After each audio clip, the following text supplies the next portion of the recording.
eu vi, brother. Então, na aula passada, a gente tinha feito essa decomposição não, essa separação, esse reagrupamento aqui dos campos de gauge, para a gente só poder ter um primeiro insight físico de como, né, os dois potenciais, quer dizer, o potencial neutro de SO2 e o potencial neutro do 1, eles se combinam para poder formar as correntes, vamos dizer, que seria como jogo forma. Então a gente se ligou nesse termo aqui. Esse termo aqui é um termo de interação de neutrino. Então nós pensamos, o neutrino não tem massa no modelo padrão. O neutrino não tem carga, então ele não tem condição de ter momento magnético. Então ele não tem carga, não tem momento magnético. Então ele não deve ter interação eletromagnética. Então esse campo aqui, vetorial de gauge, ao qual ele se acopla, não pode ser o fóton. Então nós fizemos o seguinte, vamos dizer assim, uma premissa, né, que faz parte da construção do modelo. Nós dissemos, a partir do potencial da terceira componente de SO2, né, do potencial de gauge e do potencial de gauge abeliano do fator 1 right, né, a gente forma um novo campo de gauge que não deve ser o fóton, porque o neutrino, a gente localizou o neutrino. Aqui não. Aqui eu tenho carga, então eu tenho interação eletromagnética. Aqui eu tenho carga, então eu tenho interação eletromagnética. Mas aqui não. Aqui eu não tenho nem carga, nem massa. Então eu não tenho momento magnético, não tem nada. Então não tem momento de polo elétrico, nada. Então o que eu tenho de importante é esse pedaço aqui. Então nós fizemos a seguinte hipótese. Essa combinação especial que está ali é menos y menos g sobre 2, né? dm3 mais g y, nós vamos então identificar como um possível campo de gauge que vai interagir só com a corrente de neutrino. Agora, claro, como nós estamos passando dessa básica, como esses dois campos se agrupam para formar esse aqui, eu imaginando que eu estou no espaço dos campos fazendo uma mudança de base. Então nós estamos passando desses dois campos aqui para o Zemi. E nessa base aqui, o dm3, ele é um potencial de gauge de SO2. O YI é o potencial de gauge do 1. Como o grupo de simetria que nós temos é um grupo, né, produto cartesiano, então esses espaços aqui são completamente independentes. Então esses campos de gauge, né, por exemplo, dentro dessa visão da álgebra linear, eles seriam como se fossem direções ortogonais. Esse campo, esse espaço aqui é um produto cartesiano com esse. Então nós estamos partindo de uma base, né, de dois campos que não se comunicam, que são ortogonais, vamos passar para uma outra base. Então eu vou definir aqui um outro campo, né, que eu posso chamar de x'. Depois nós vamos ver que a outra combinação deve ser o fóton, né, essa combinação aqui, que deveria ser ortogonal a essa combinação aqui. Então, basicamente, o que eu disse foi o seguinte, na aula passada. A gente fez a seguinte coisa, nós criamos então uma nova base de campos, um ZI e um campo XI. Então, o que nós esperamos? Nós esperamos ter o eletromagnetismo aqui. Se nós já definimos o W+, e o W-. Então, são dois campos carregados. Campo bósons vetoriais carregados. Esse cara aqui é um cara neutro. Essa componente aqui é real, essa componente aqui é real. Esse campo aqui é real, não tem nenhuma chance de ser complexo para ter carga eletromagnética. Então a gente imagina que esse campo aqui seja um campo neutro, bóson vetorial neutro. Se eu quero ter o eletromagnetismo aqui dentro, a única chance que eu tenho é que essa combinação que eu vou introduzir agora venha a ser o fóton, que deve ser uma combinação ortogonal a essa. Então o que nós fizemos na aula passada era um trabalho, vamos dizer assim, não é de adivinhação, mas é um trabalho assim, de identificação, de um modelo. Então, no modelo, a gente tem direito de arranjar, né, os objetos, né, as grandezas desse modelo para reproduzir uma situação. Então, aqui nós temos menos G sobre 2 e aqui nós temos G'.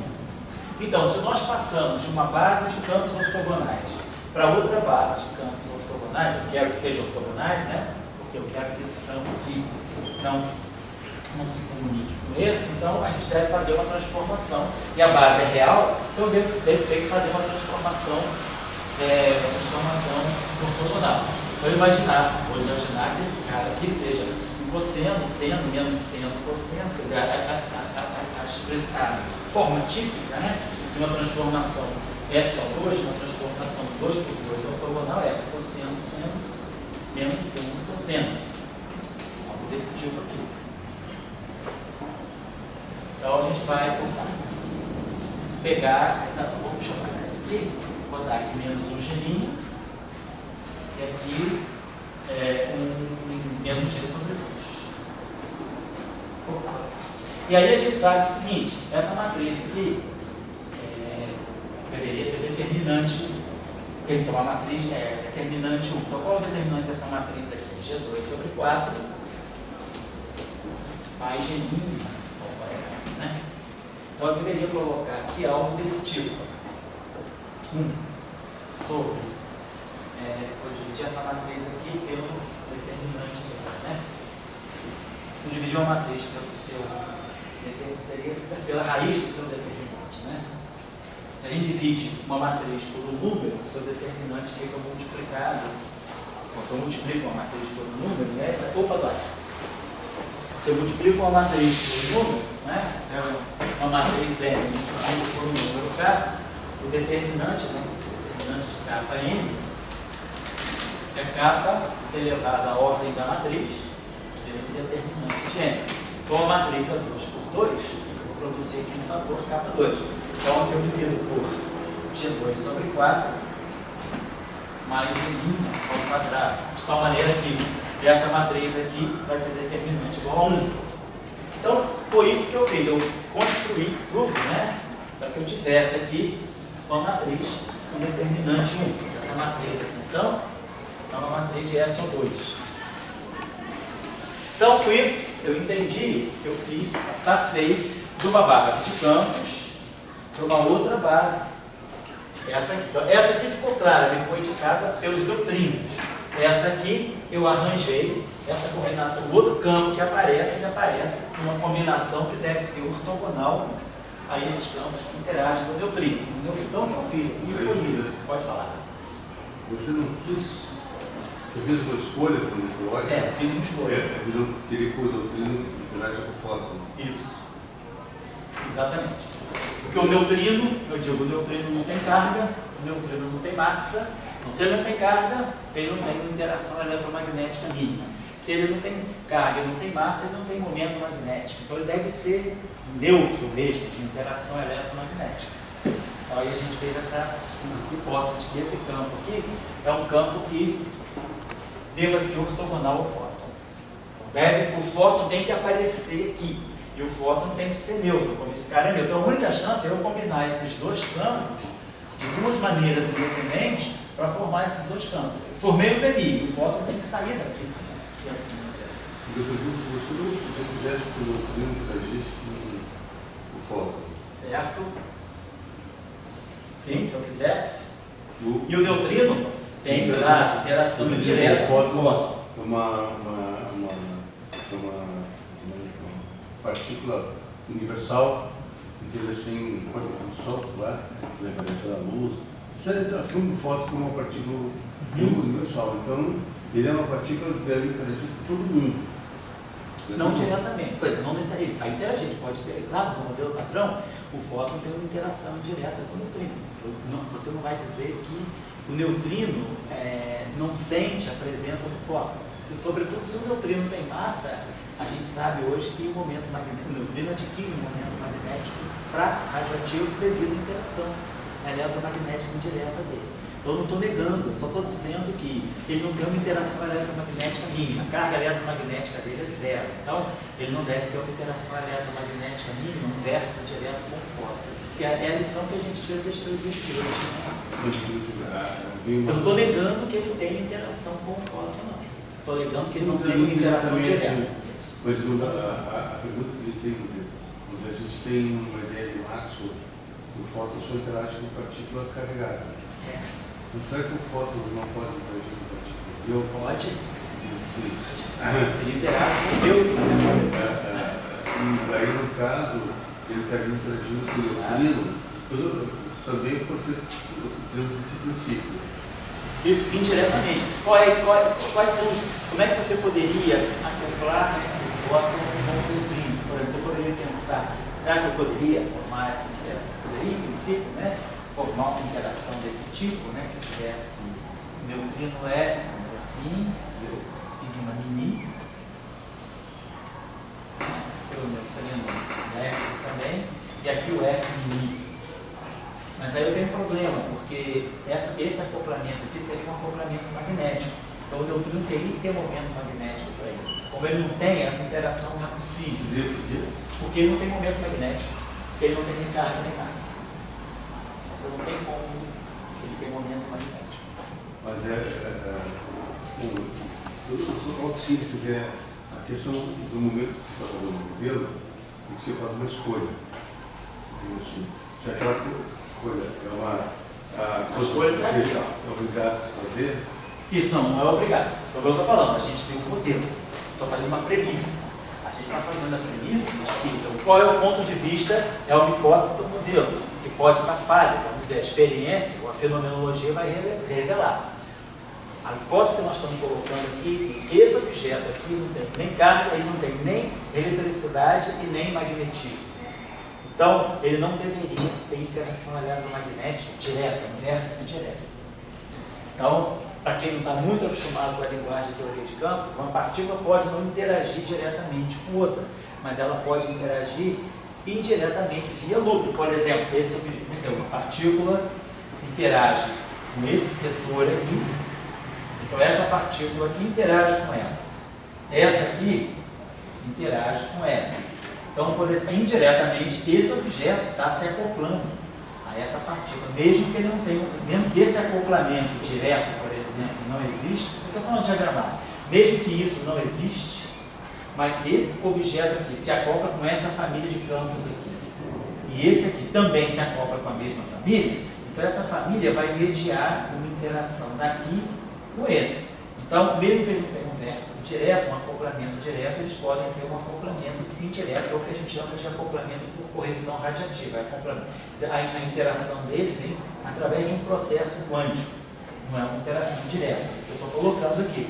Então, a gente coloca as interações diretas assim, se esse objeto aqui não tem nem carga, não tem nenhuma propriedade nem elétrica, nem magnética, eu esperaria que ele não viesse a ter um vértice direto com o fóton.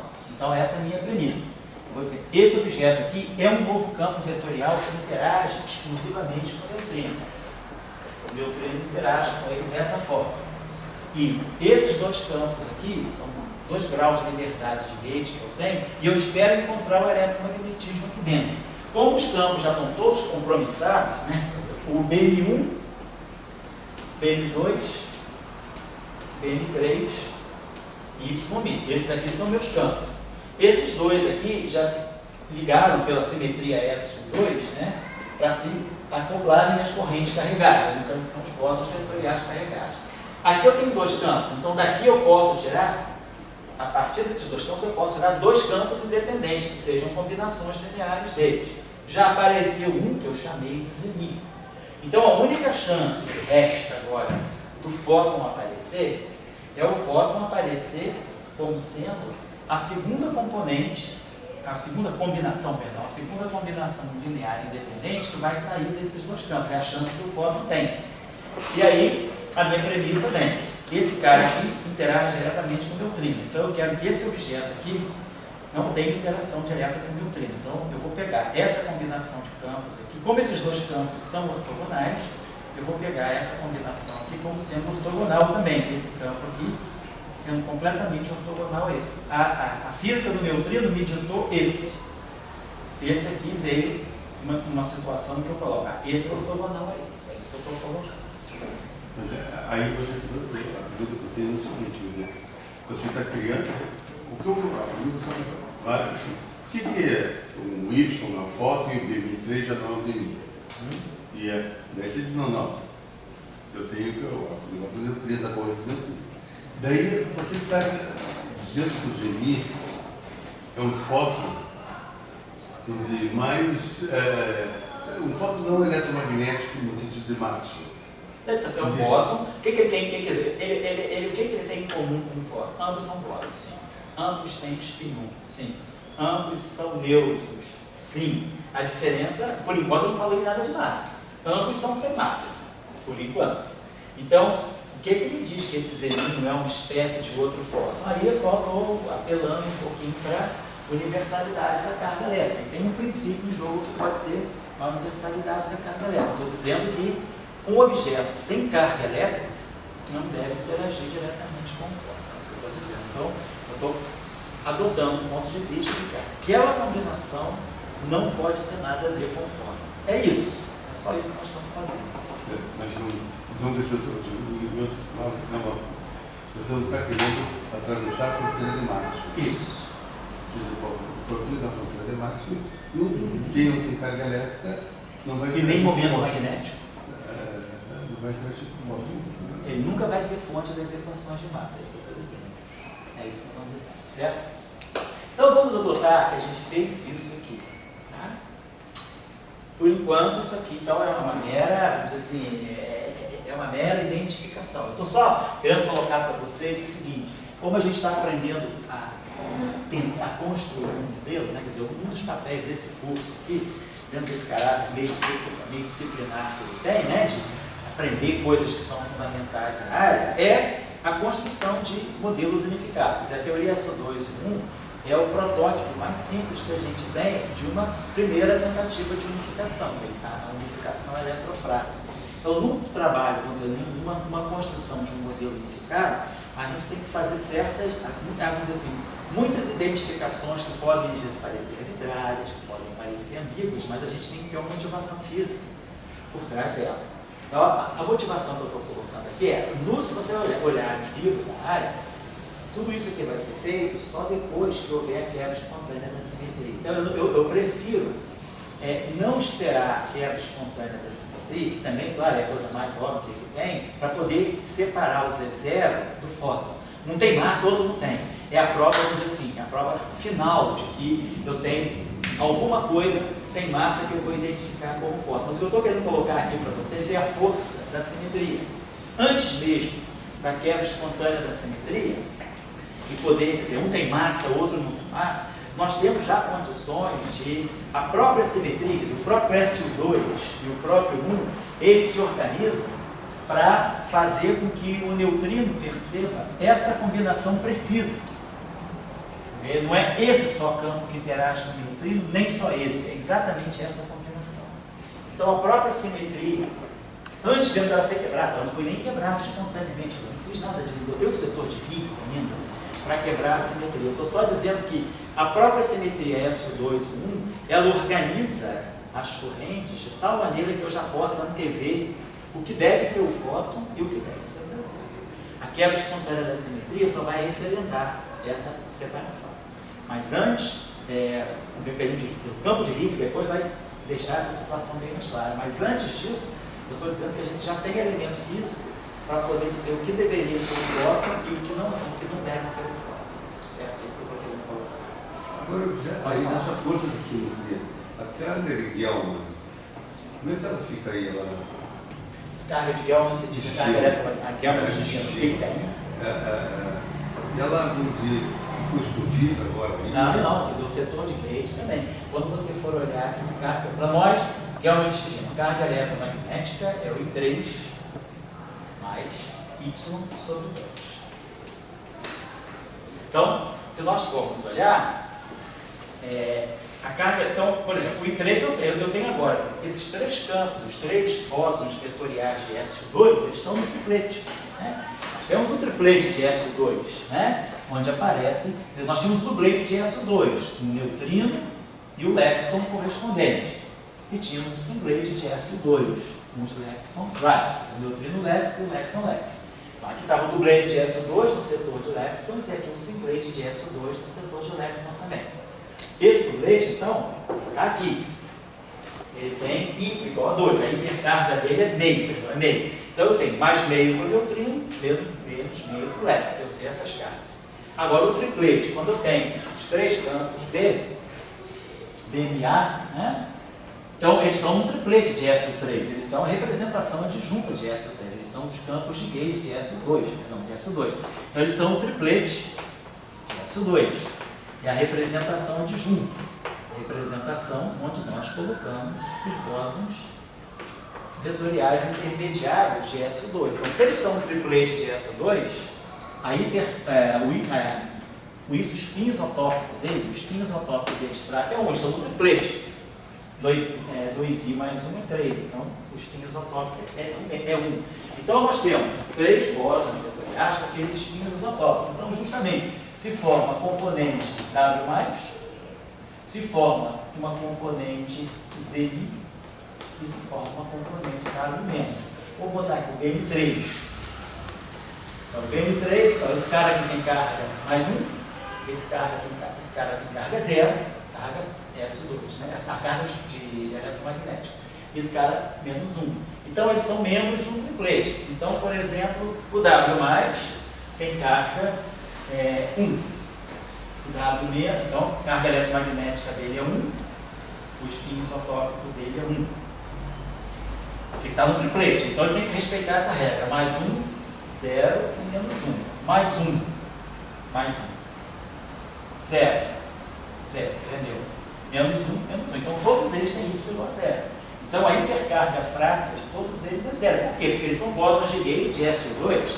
Então, eles não se comunicam com 1, né? Estou falando o tempo todo. Esses dois grupos de simetria, essas duas simetrias, são ortogonais. Então, os campos de gauge daqui são neutros aqui. E o campo de gauge daqui é neutro aqui. Então, aqui eu tenho 3 campos de gauge. Então, eles aqui, as cargas dele batem exatamente com os espinhos isotópicos. O Y é 0. Todos eles são neutros segundo esse 1. Aí, quando eu pego o YI, que é o campo de gauge aqui, ele é um simplete. Então, o I dele é 0. Então, ele tem espinho isotópico fraco igual a 0. Então, o campo de gauge daqui é neutro para essa simetria. E os 3 campos de gauge daqui são neutros para essa simetria. Então, eu não perdi o Gell-Mann-Stiegema. Estou só relendo o Gell-Mann-Stiegema, certo? Aqui, em geral, a gente fica no Gell-Mann-Stiegema só para a matéria. A gente nunca faz esse, se você olhar os compêndios, não é, porque eu acho que é muito óbvio, né? Ninguém se preocupa muito de mostrar que o Gell-Mann-Stiegema também é válido no setor de gauge. Mas, claro, todos os setores eles têm que satisfazer a Gell-Mann-Stiegema, porque essa relação é estrutural da simetria SO2 1. Ela não é válida só para o setor de elétrica, é só para o setor de matéria, certo? Então, sempre que a gente tiver uma simetria de gauge desse tipo, se você tiver um SN vezes um SN, vezes vezes um, sempre que a gente tem simetrias que são cartesianas dessa forma, são todas simetrias independentes. Então, qualquer campo de gauge daqui é neutro para tudo isso. Qualquer campo de gauge daqui é neutro para os outros. Então, esse campo de gauge daqui, ele é neutro para os demais e assim vai. Então, cada grupo, a matéria não. A matéria ela pode responder a esse. Eu posso ter uma matéria que seja singlete, triplete desse, dublete desse. Eu deixei até um exercício para vocês, carga desse, carga desse. Então a matéria, ela pode perceber vários números quânticos. Como é o caso dos quarks. Os quarks têm cor, então eles percebem o SO3. Os quarks têm espinho isotópico, então eles percebem o SO2. Os quarks têm carga do 1, então eles percebem 1. Então os quarks, por exemplo, quando a gente colocar, né, daqui a 2 aulas mais ou menos, a gente vai colocar os quarks na teoria eletrofrágil. Então os quarks vão ter eles vão perceber todas as simetrias, mas os létrons não. Os létrons, por exemplo, eles só têm a parte fraca, eles não têm cor. Então, do ponto de vista do SO3, os létrons são neutros, eles não têm cor, eles só têm espinho isotópico e hipercarga. Agora, os campos de gauge não. Os campos de gauge, eles ficam alocados só naquela simetria, então eles são neutros por todas as demais. Então o gluon, o gluon, ele tem simetria SO3, ele tem cor, ele não tem espinho isotópico fraco, nem tem hipercarga fraca. Os bósons W, Z, eles estão no setor de SO2, então eles não têm cor e não tem espinho isotópico fraco. E o YI, ele não tem cor, tem espinho isotópico. Certo? Então cada campo de gauge, ele vê só as suas simetrias. Mas a matéria não, a matéria pode ter vários atributos. Quer dizer, a matéria tem carga elétrica, a matéria tem interação fraca, a matéria pode ter interação forte, interação gravitacional. interação eletromagnética. A matéria ela é mais sensível a todas as interações, mas os campos de Gauge não, eles veem só a interação que eles fazem a medição, certo? Então o Gell atingiu o capim, é isso. Deixa eu só inverter. Só é que o Y é igual a zero. A carga é zero. Deixa eu inverter essa relação, pessoal. Essa carga é zero, seja globalmente ou localmente? Qual carga? O Y. É zero, já globalmente é zero. Mas então, você pode saber localmente elas coisas, certo? Você não espera que quando você faz o gauge de uma simetria, o que você faz quando você faz o gauge de uma simetria? Você simplesmente muda o parâmetro de gauge. Então você não entra quando você faz a simetria global. A simetria global ela já te diz como é que a partícula, a matéria, reage àquela simetria. Quando a simetria fica local, você só mexe no parâmetro de gauge, você não mexe na matéria. Então se a matéria era neutra antes, ela continua neutra depois. Você não espera que ao fazer uma simetria ficar local, você mude os atributos das partículas. Você não deveria esperar isso. Porque você no fundo está mexendo só na simetria, você não está mexendo nas partículas, né? Não está mexendo nos campos. Né? Vamos inverter essa relação aqui para poder escrever N3 e Y contrário, em função do plural. Então vamos colocar isso aqui. Deixa eu colocar, vamos dizer assim, então bom, para inverter isso aqui, é só colocar aqui, seria, né? Vamos fazer isso. Então vou dizer por que a gente quer fazer isso. Então, ao inverter essa relação, então aqui ficou cosseno,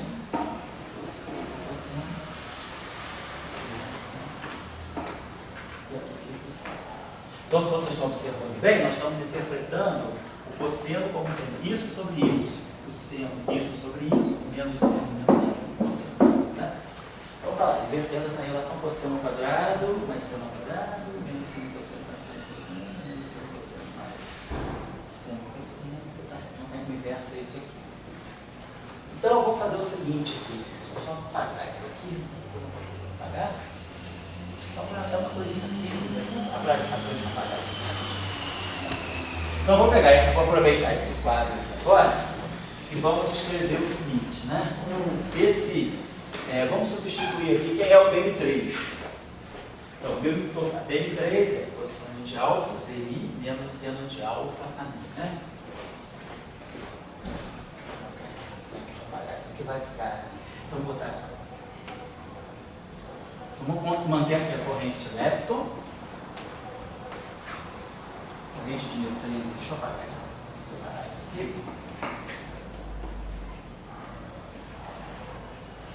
Então vamos lá.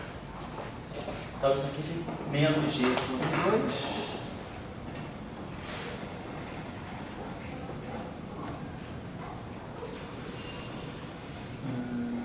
Fazer aqui o seguinte, menos G sobre 2. BM3. Então BM3 é cosseno de alfa ZI.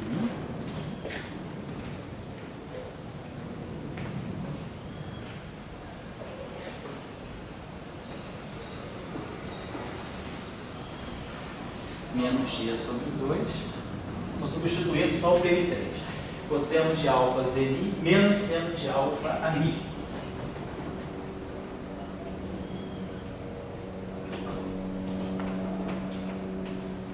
E aí aqui mais G', Y'. Mas quem é o Y'? Seno de alfa ZI. Aonde? Fala aí. Aqui, né? Menos. Fica mais, isso aqui está errado. Cosseno, ZI, menos seno ali. Mas aí tem o menos aqui na frente, fica mais. Obrigado. Depois outro desse G' fica o Y', que é seno de alfa ZI. G', seno de alfa ZI. Mais G'.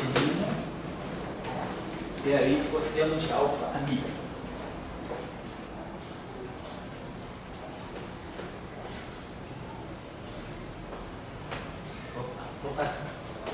Então, o que eu estou fazendo?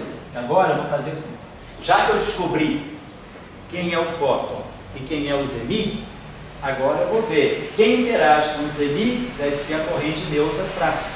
Quem interage com o AMI deve ser a corrente eletromagnética. E aqui eu não consigo tirar a corrente eletromagnética porque eu não sei quem está interagindo com o fóton. Agora que eu defini que eu sei quem é o fóton, eu defini vou interpretar essa combinação aqui como sendo o fóton, então agora eu sei quem é o fóton. Então eu vou redefinir, vou reescrever aquelas interações, aqueles acoplamentos em função daquilo que eu espero observar, que é o Zemi e que é o fóton. Então tá lá. Então primeiro, estamos pegando só a parte do neutrino. Vamos pegar agora aqui essa parte. Aqui, mais. Então, lepton, left,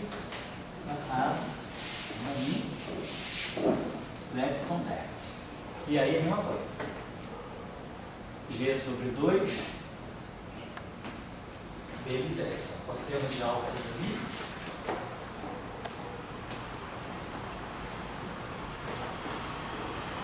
Menos seno de alfa.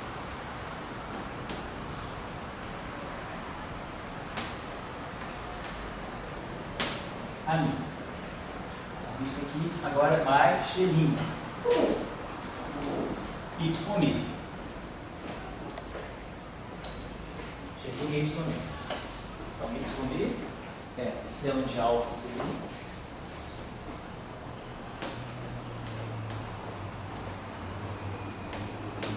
mais G' cosseno de alfa.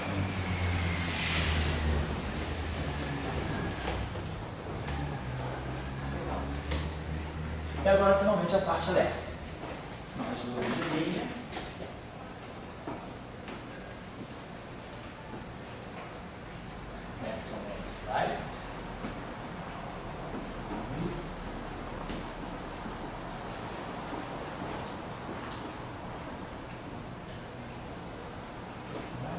Y', seno de alfa Zemi,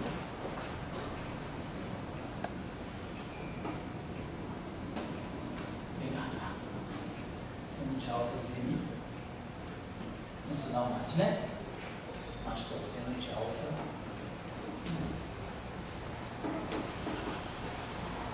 Então nós reescrevemos agora os acoplamentos de redes fermiônicos em função daquilo que devem ser os campos que nós vamos querer tirar, né, os campos finais da teoria eletrofrágil, o fóton e o Zemi. Deixa eu só lembrar aqui, então cosseno é menos G sobre 2, sobre aquela combinação, sobre a raiz quadrada de blá blá blá, e o seno é G' sobre a raiz quadrada de quadrada.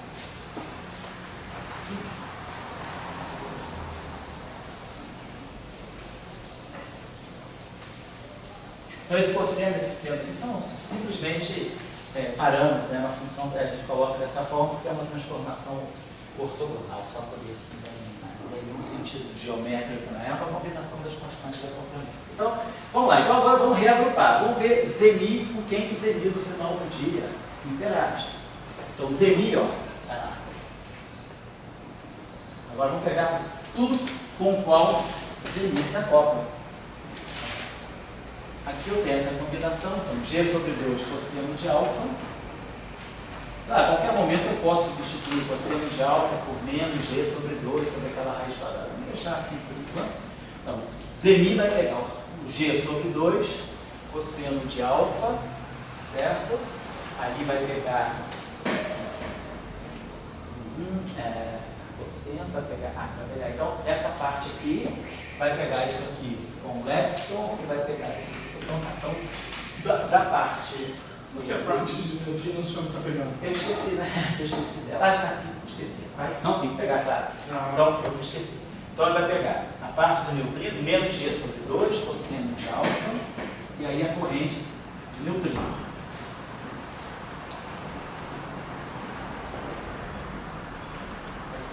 Então, essa aqui a gente já pegou. Agora vamos pegar.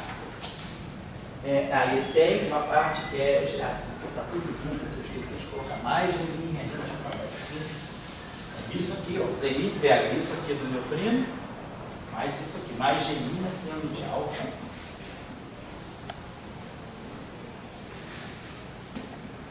Zemi. Neutrino. Então todas as interações do Zemi com o neutrino está pronta aqui. Depois ele vai pegar as interações dos. Agora o Zemi pega as interações dos LEDs. Tem um sinal global ali que você colocou. Aqui está errado. Aqui é menos, né? Aqui é menos. Então está aqui. Esse aqui é mais. Tá Obrigado. Agora vou pegar o Zeni aqui. Então o Zeni vai pegar mais G sobre 2 cosseno mais G' seno e interagindo com a parte leve. E aí agora ele vai pegar a parte light. Ele vai pegar mais 2 G' seno de alfa.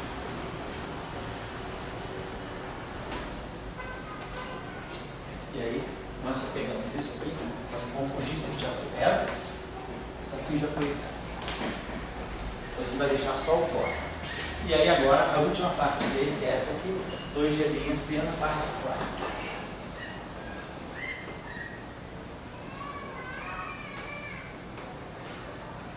Tá certo. Então, a gente imagina que isso aqui seja a corrente neutra com a qual você recebe. E a corrente neutra está no setor elétrico. Aqui é a mesma coisa, se vocês quiserem substituir, podem substituir. Isso aqui é menos G sobre 2, isso aqui é G', né? Então, né, vai ficar menos G. No fundo, isso aqui deve dar 1, acho, porque isso aqui dá menos G sobre 2. Cosseno de alfa era isso mesmo, né? Era menos G sobre 2, né? Sobre aquela raiz, não é isso? E o G', o seno de alfa é G' ou menos G' sobre a raiz? É G', né? Seno de alfa é menos G'. É menos G' É. sobre a raiz. Então tá. Então isso aqui fica. Ah, não, peraí, desculpa. Olha lá. Isso. Eu não me lembro. Cosseno. É G', né? É, eu lembro que a matriz inversa. Então tá. Então o seno de alfa é G', né? É. Então aqui fica mais, né? Então fica G' ao quadrado, mais isso aqui é a raiz quadrada. Então no final do dia, isso aqui dá a raiz quadrada de G' ao quadrado sobre 4, G2 sobre 4, mais G'. Não é isso? Concorda comigo? Tá? Porque o cosseno de alfa é menos G sobre 2 sobre a raiz. Eu tinha feito aquela identificação. Cosseno, seno, menos seno, cosseno. E aí o seno era G'. Então, quando eu multiplicar, então esse denominador é comum, mas essa combinação que vai aparecer aqui é exatamente o que está dentro da raiz. Então, fica raiz, o quadrado sobre a raiz. Então, daí eu posso, se quiser, posso substituir isso aqui por G2 sobre 4. Então, isso aqui tudo fica G2 sobre 4 da raiz, né? Raiz de G2 sobre 4. Mais G' ao quadrado desse setor aqui.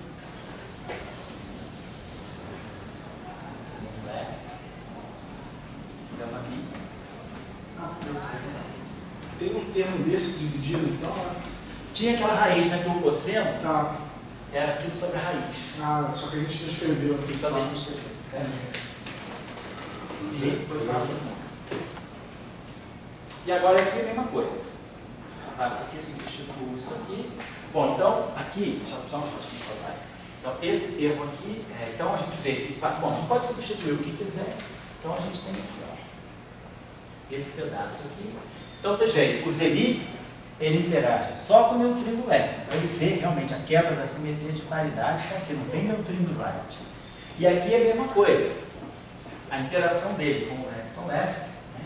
E aqui a interação dele com o lepton right. Elas são governadas por, como se fossem constantes de acoplamento efetivas distintas. Então, a parte left do elétron e a parte right do elétron, elas têm diferentes interações com o Zeni. Isso marca, né, a quebra da simetria de paridade. Uma coisa assim, vamos dizer, uma coisa fundamental, mas estranha. O quê?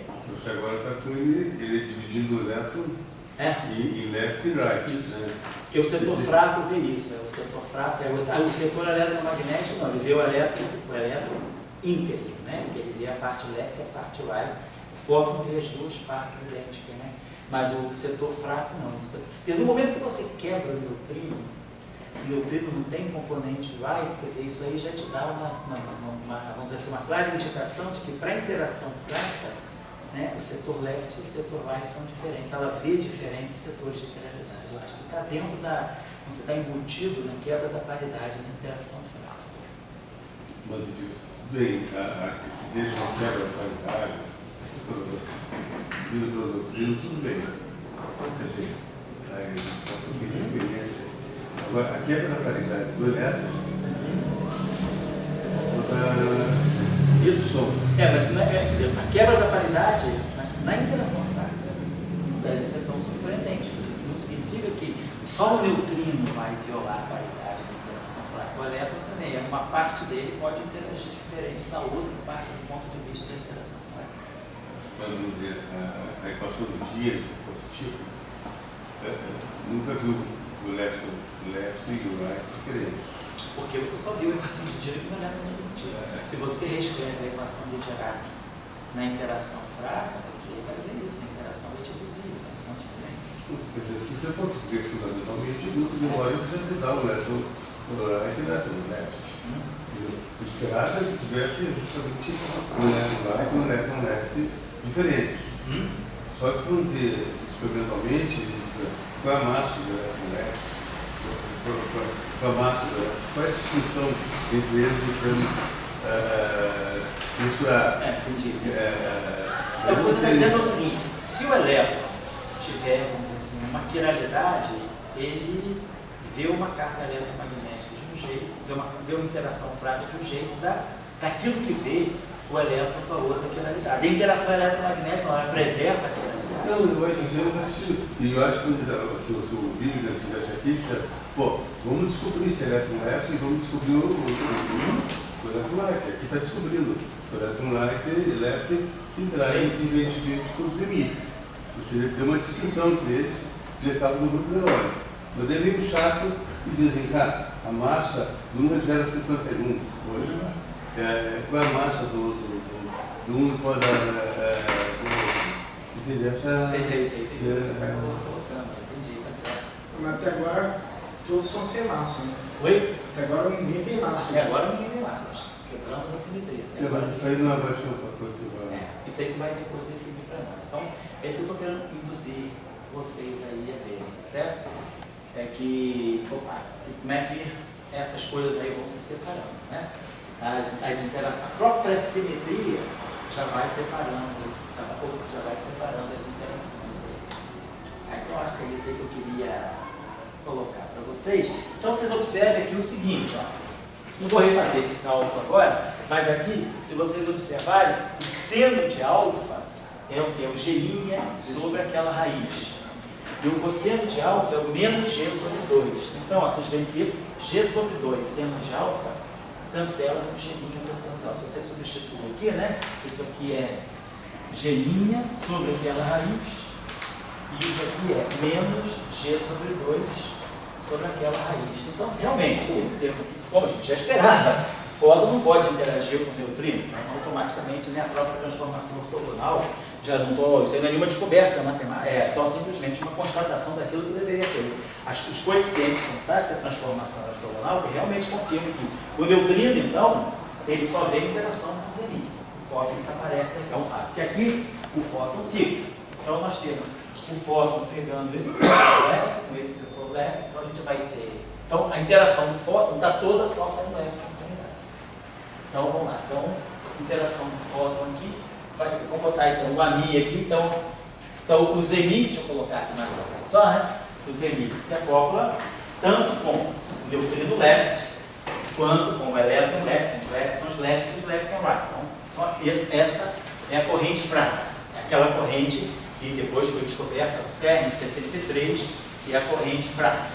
No CERN, ela foi descoberta no... Eu posso afirmar, professor? Opa, já vou lá. Acho que ela foi descoberta em 73, ainda era o SPS. Isso. Então, ela foi descoberta, eu acho que foi... Era uma máquina de prótons. Era uma máquina de... Na verdade, ela foi descoberta, essa corrente, pelo setor de quarks. Não foi pelo setor de elétrons, não. Que aquele, eu acho que na época do Gargamel, acho que era o SPS, era Super Synchrotron Proton PPBarra. Depois é que veio o LEP só veio no final da década de 80, né? Fala aí. O fato do neutrino ser pouco interagente, difícil de ser detectado, é devido à constante que vem do lado dele aqui, que apagou? A corrente é fraca, isso. É primeiro porque ele tem uma massa muito pequena, segundo, ele não tem interação eletromagnética, porque ou seja, essa parte que suportou ali, isso, né? Ele não tem interação. Ele saiu. Então, porque nessas câmaras, nessas como é que se diz, nesses detectores, né? O que você precisa muito é a interação eletromagnética que deixa o rastro mais claro da partícula. E você faz tudo por comparação, né, com umas partículas carregadas. Então, o fato da partícula ser neutra, foi uma das grandes dificuldades de detectar o Higgs era o fato dele ser neutro também. A partícula carregada você detecta mais fácil porque ela deixa os rastros nas câmaras, né? Ao passo que a partícula neutra não. O neutrino é de difícil detecção, não só porque ele interage fracamente com a matéria, mas é porque ele também é neutro, não tem interação eletromagnética, isso que dificulta, tá? Mesmo lá, ele tem um momento magnético pequenininho, mas o momento magnético dele é 10 a menos 10 do momento magnético do elétron. É bem pequeno. Então, a interação, a detecção de neutrino, o neutrino demorou para ser detectado. O neutrino foi previsto em 30, né? Então, só foi detectado em 56.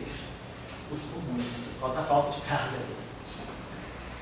E aí, a interação do fóton. Então, o que é essa, dentro do setor leptônico, que seria a corrente eletromagnética? Então, a corrente eletromagnética está aqui, é menos G sobre 2 seno de alfa, a parte elétrica, né? Menos G sobre 2 seno de alfa, menos G sobre 2 seno de alfa, mais, né, G' cosseno de alfa, vezes a parte lepton, tá errado? Lepton. E agora, né, então isso aqui está feito, né? Menos G sobre 2 seno de alfa, mais G' cosseno de alfa. E depois a parte lepton dele, a parte vai ter, então, mais 2 G' cosseno de alfa. Isso aqui, então, lepton vai barrar gama. O que a gente espera? Como o Dória falou, a gente espera que o fóton não distingua entre o que é left e o que é right. Então, para o fóton, o elétron é íntegro. Então, essas constantes de acoplamento, as constantes deveriam ser as mesmas. Então, isso aqui ficou menos G sobre 2, seno de alfa, então é G' sobre aquela raiz. Isso aqui é mais G', o cosseno de alfa é menos G sobre 2 e aquela raiz. Aqui eu tenho 2 G' e o cosseno de alfa é menos G sobre 2 e aquela raiz. Então isso aqui cancela com isso aqui. E lá as duas coisas se somam. Então vocês vão ver, usando as constantes certinho, ó, esse coeficiente aqui é igualzinho a esse coeficiente. Então eu posso arrancar isso aqui fora e fatorar.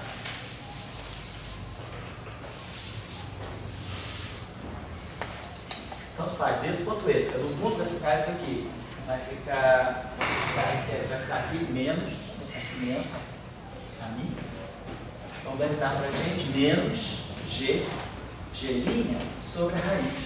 Então vocês veem que a interação é tal que o próprio fóton não quebra a cavidade, ele interage com o elétron elétrico com o elétron elétrico da mesma maneira. Então isso aqui é a corrente eletromagnética. Por enquanto, como a gente está falando, ninguém tem massa.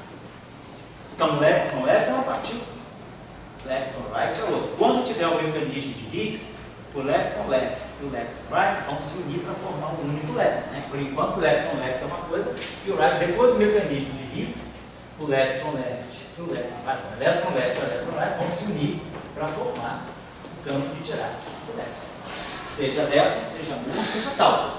Mas o que eu estou querendo chamar a atenção para vocês é que a simetria da teoria, ela já está te dando tudo antes da quebra da simetria, né? Eu estou só chamando a atenção um pouco, ressaltando isso, é porque quero limpar bem o papel da simetria, quebrar, vamos dizer, desconstruir essa relação entre mecanismo de Higgs, né, que é um mecanismo, não é uma simetria. Mecanismo de Higgs é uma forma de você introduzir a simetria, mas a simetria é muito mais primária, a simetria é algo muito mais forte, né?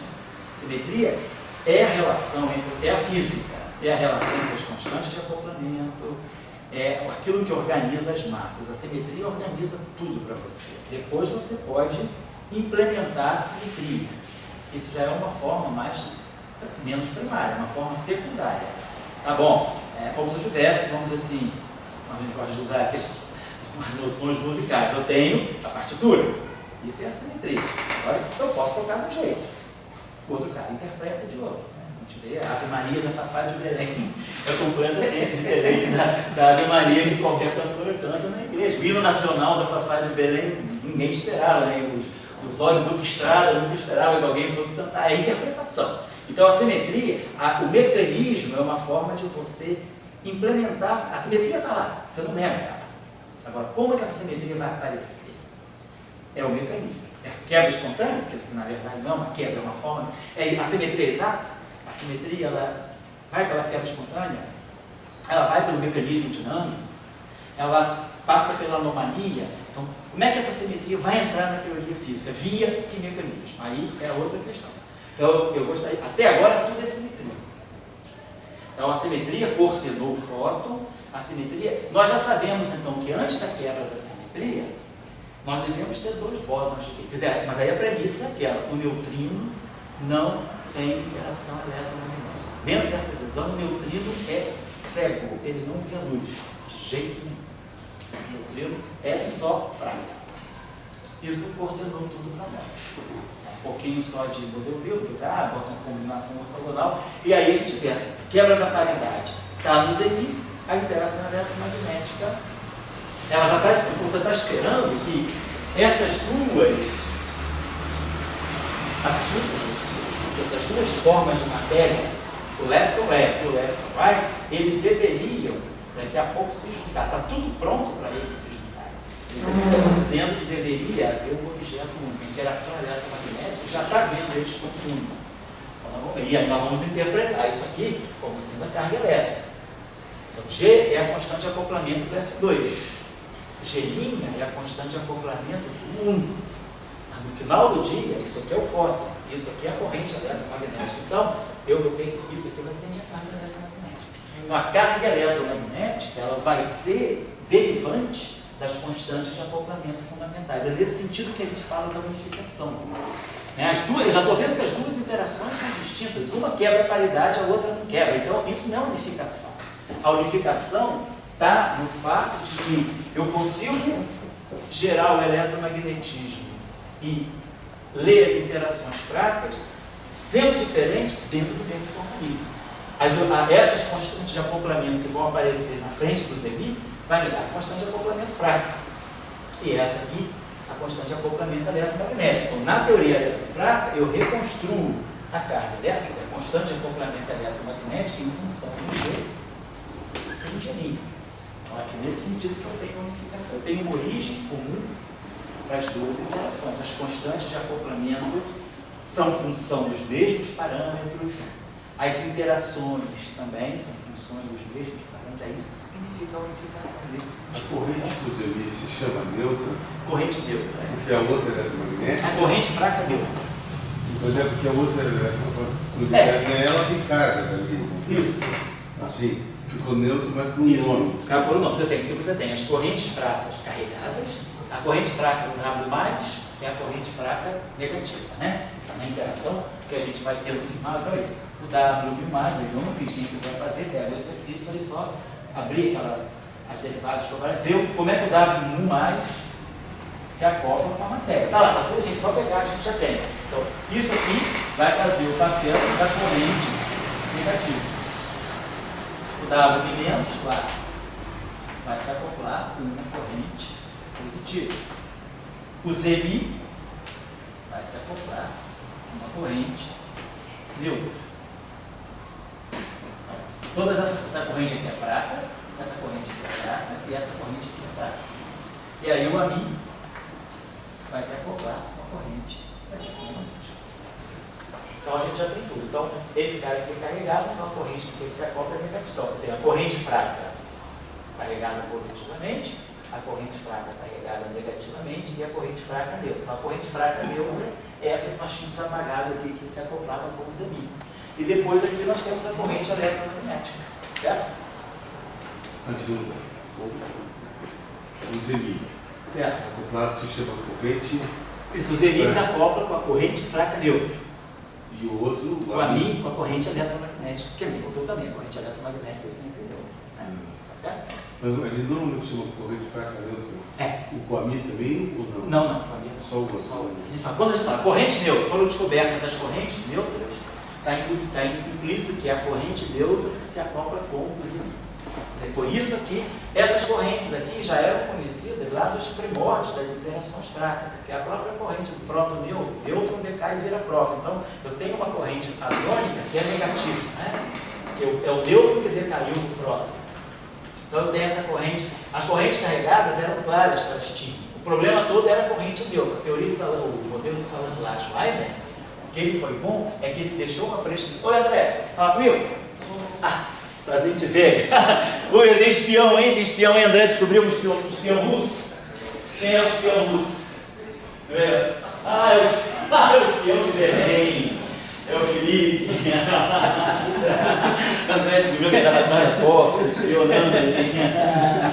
Belém, manda espião é Humberto. Humberto de Belém também. Você não é belenense, não? Não. Você é Fortaleza. Você é Fortaleza. Tá certo. Legal. Tá bom, gente? Ficou sem graça, ele não sobe muito bem de brincadeira, não. Ele acreditou que ele era espião. Essa eletromagnética é de Dirac, normal. Isso, é de Dirac. Você redescobre Dirac, exatamente. Você redescobre a corrente eletromagnética a partir da geração. É a questão, por isso que o laboratório de 1973 foi o... Isso. O sucesso de 73 está aqui, porque o modelo eletrofraco, ele dá uma noção, ele incorpora de uma maneira natural a corrente neutra, mas até então não se tinha medido a corrente neutra, ela apareceu aí em 73 e ela foi detectada. É a experiência lá do Gargamel. Quem falou do problema das coisas vieram. Tanta corrente neutra, né? Eu acho que ele andou por fora, descobriram a corrente neutra. E a gente não sabia. Assim, eu digo, mas fica claro, né? De Dirac. As outras pessoas antigas, né? Exatamente. Que deu GF, né? Isso. E essa outra que é a que era a indicação da existência do GMI, né? Exatamente. E quando o pessoal descobriu a corrente neutra em 73, aí cada vez ficou mais claro que deveria realmente aparecer o ZMI. O ZMI só veio aparecer 10 anos depois. O ZMI foi anunciado em janeiro, né? Acho que foi dia 20 de janeiro de 83, porque primeiro descobriu-se em setembro, outubro de 82, descobriu W mais e W menos. Aí o pessoal descobriu W mais, W menos, que conhecido que foi 82. Agosto de 82 teve a festa dos 60 anos do Yang. Aí o Salam fez uma super festa lá, tal, veio Dirac, e o Ruby vinha. O Ruby cancelou o seminário dele assim, 2 dias antes do encontro. Aí, mas ele mandou um telegrama. O Ruby, Carlos Ruby, ele mandou um telegrama muito claro, que todo mundo entendeu o que ele estava querendo dizer. É um momento muito difícil de eu sair do CERN agora. Nós estamos em um momento delicado aqui. Aí todo mundo já sabia que estava correndo atrás do W mais, W menos. Aí, de fato, 2 meses depois, novembro, ficou detectado o W mais, W menos. Nem foi por causa disso. Aí, em janeiro, dia 20 de janeiro, eles anunciaram também os exércitos. Anunciaram o W mais, W menos, oficialmente. Janeiro de 83, eles anunciaram oficialmente o W mais e o W menos. E aí, em maio de 83, eles descobriram os exércitos. Então, mas a partir da existência da detecção da corrente neutra, ficou muito claro que o modelo estava indo na direção certa. Isso foi em 73 ainda. Com 10 anos, o pessoal perseguiu a coisa e falou, não, tem tudo para dar certo. A outra coisa importante também foi que, além da corrente neutra, em 72, o trabalho do Kobayashi Pascal mostrava que a interação fraca, quer dizer, o modelo eletrofraco do Salant-Schreiber, para acomodar a quebra de CP, ele tinha que ter uma terceira geração de quarks. Até então, não tinham descoberto nem completado a segunda geração. Em 73, o que a gente tinha era O quark U, o quark D e o quark estranho. E aí se previu depois, né? Em 72 já ficou previsto essa família. Então a situação em 72 era essa. Aí previu-se a terceira família quando não tinha nem a segunda completa. Em 74 apareceu o chá. Aí ficou a situação em 74. E aí em 78 começou a pintar aqui o B. E depois em 95 apareceu o B. Então, foi também uma coisa importante que o fato de ter aparecido o Charme em 74 e o B em 78, falou, bom, está tudo caminhando direitinho. Então vamos em frente, quer dizer, o W deve estar lá e o Z0 deve estar lá também. Aí o pessoal foi em frente e aí descobriu o W mais W menos 82 e o Z0 em 83. Aí ficou só falando Higgs. Aí ficaram esses anos todos sem Higgs. Professor, Oi? foi em novembro de 82 que acharam o mais ou menos? Então, mais ou menos foi outubro, novembro. Mas o anúncio oficial foi em janeiro. Foi no dia do aniversário do Rio de Janeiro, dia 20 de janeiro de 82. Em maio desse... Em maio desse mês, foi 83. 83 descobriu. Né?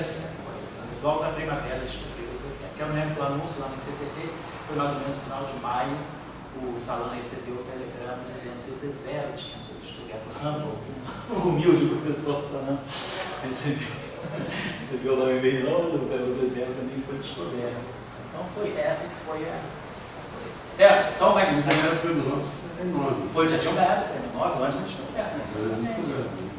O prêmio Nobel, assim, de alto risco.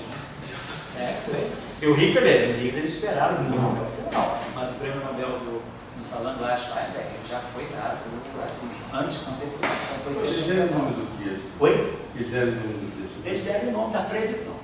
Da previsão de novas partículas e da, vamos dizer assim, o que ele dizia, a descoberta, né, daquilo que seria as interações, daquilo que seria um modelo para unificar as interações. Foi um prêmio Nobel muito teórico. Claro, já tinha corrente neutra, que era uma previsão do modelo, a teoria eletrofrágil. Como é que ela preveja? A teoria eletrofrágil, ela acomoda bem a corrente neutra. E saiu a corrente neutra. Então é isso que foi.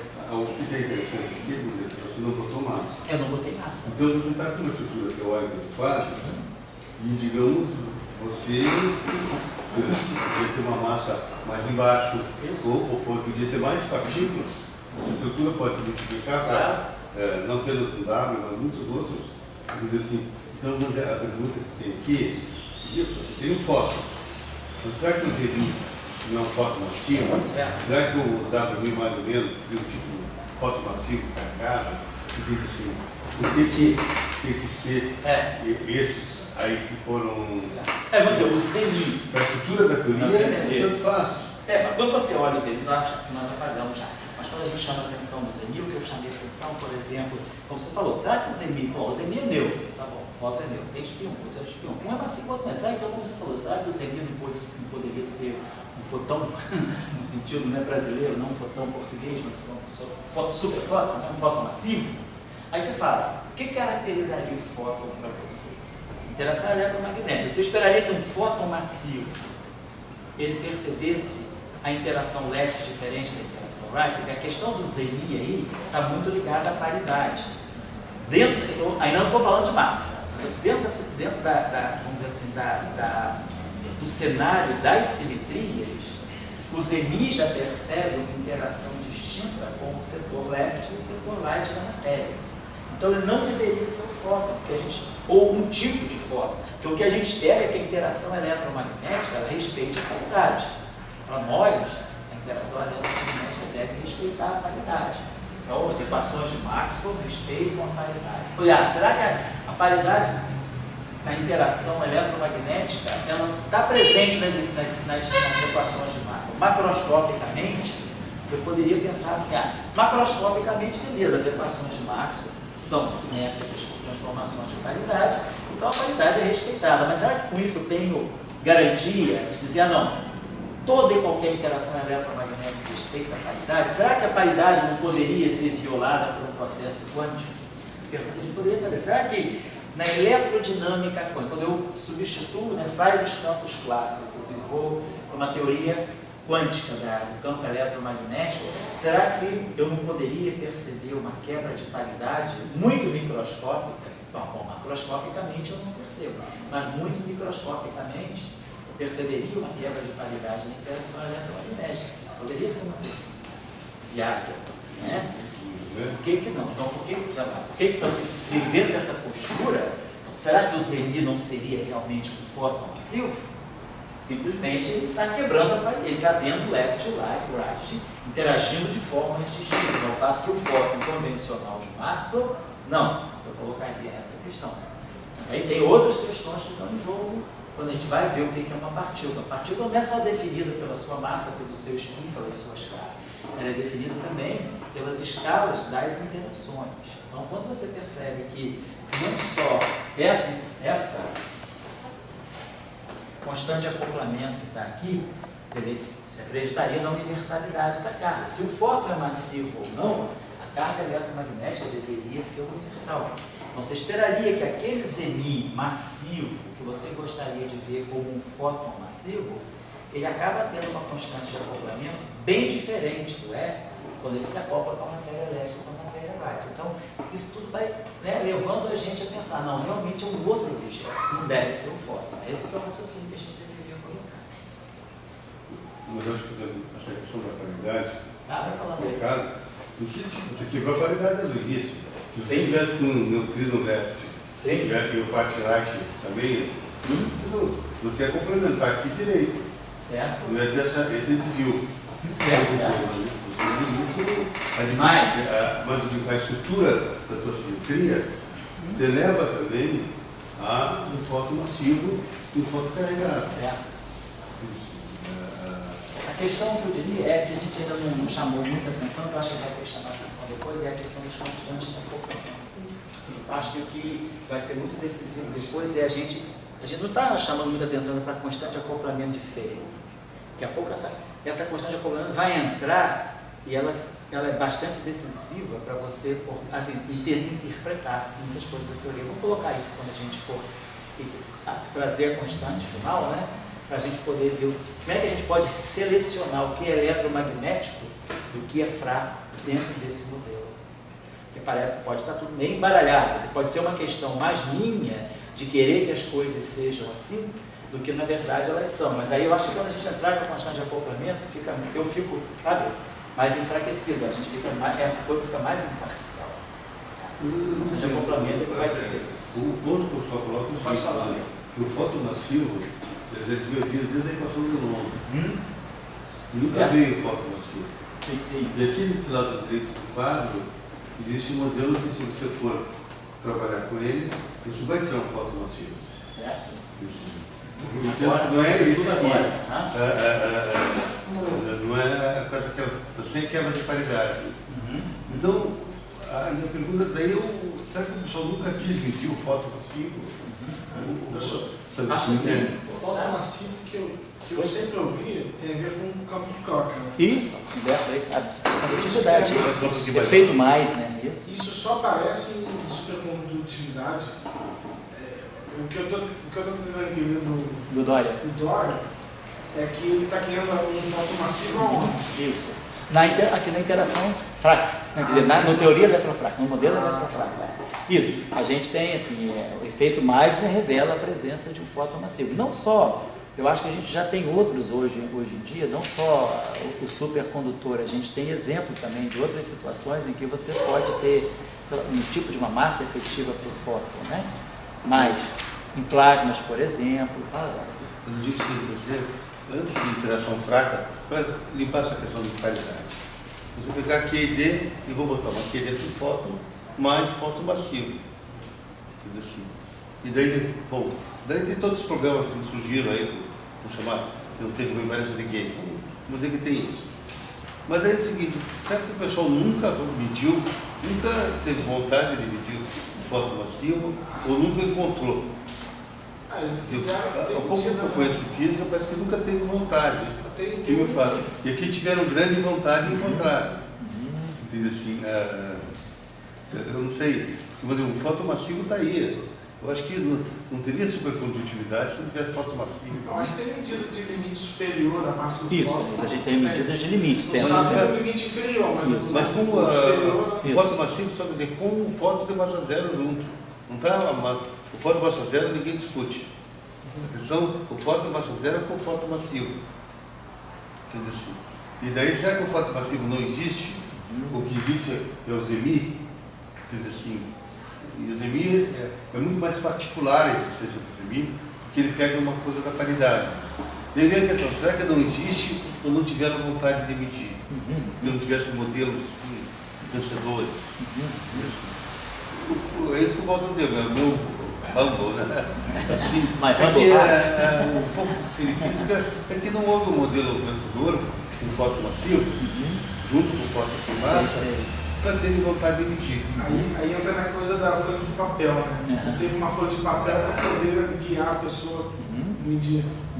Esse é um assunto muito delicado em física, sabe, a folha de papel.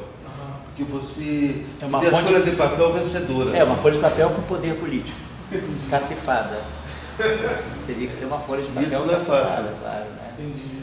Isso porque isso aí vem, essas coisas aqui vêm de Fermi, de 1930, né? Assim, é uma história que vem vindo, sabe? E daí E aqui no Brasil pior, né? Porque a gente no Brasil não é o cacife, né? É, a gente não é cacife, claro. Tem que botar isso na cabeça sempre. Cacife é lá fora, sem dúvida, né? O que a gente faz aqui, a gente pode até fazer bem, mas se lá fora, né, o Vaticano lá, né? Roma, melhor ainda, Roma, né? Se os Césares do é César. que tem uma correnteza, né, José? Quando você pega 1930, vem até agora, é uma correnteza de Claro. muitas coisas se desdobrando.